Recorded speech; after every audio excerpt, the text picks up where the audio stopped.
the title for the show is, it's very simple. It's the time of year that the show is on. We've had 3 shows back to back where the gallery has been artificially lit and in a dark space, and this show is about exuding colour, a bit of glamour, and it's 3 artists that I've long admired. An MFA graduate from a few years ago from Glasgow School of Art in Zoe Williams, presenting her film Drench, which she showed at the Glue Factory, but also a new work that we commissioned where she filmed an interior at Hospital Field House in Arbroath, and then a series of works that she's made in DCA's print studio.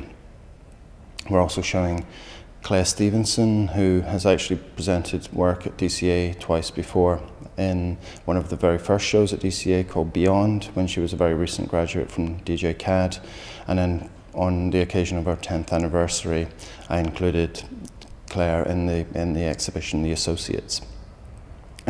She's reprised a work from 2011 with martini glasses, wooden sculptures made actually in the DCA workshop, inspired by the silhouette of a martini glass, and the colour that's painted on them resembles creme de menthe cocktails.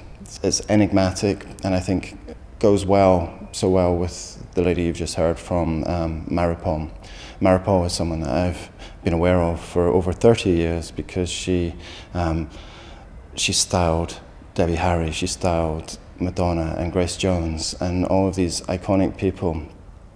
And then you find out that she took some of the best Polaroids of people like Klaus Nomi, James Chance, John Lurie, Evan Lurie, Vincent Gallo. And her role in what we understand visual culture to be in an almost 40-year career is something that's very inspiring.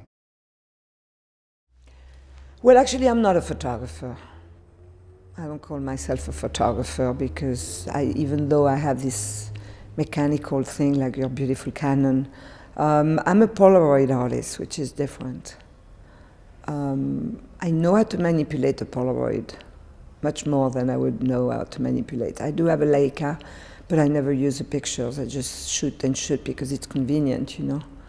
It's not a big format one, it's compact, it's great. Polaroid is more difficult now to get around films, and the emulsion is not the same, the development takes forever, you have to shield them right away, otherwise they lose everything, so it's not an easy tool. But back then it was an easy tool.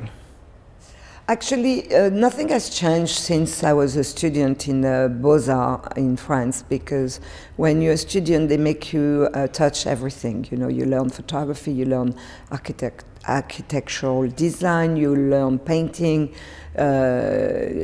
sculpture.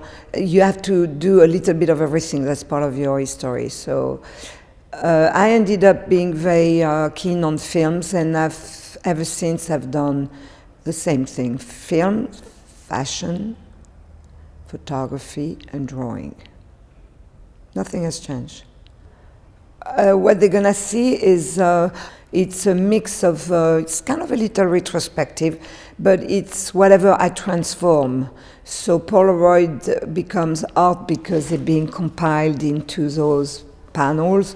Clothes, where you have the art on the clothes, jewelry who are like sculpture, lines who are my drawings, and just self-portrait, the inner soul.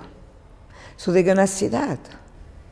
I never had clothes or jewelry in my shows. They mainly were photography. You have designers going in museums these days because clothes are craftsmanship. But in my case, it's not. It's more about the ideas of putting art on the clothes. Oh yes, no, we should add that I have a window with my music because I sing. I write poetry and they became songs, and I have a producer in France called Leonard Lassery. So if you go in the first window case, you're gonna see the calendar box, and all these drawings are part of a month. We made a calendar box for the music. So let's go and hear it.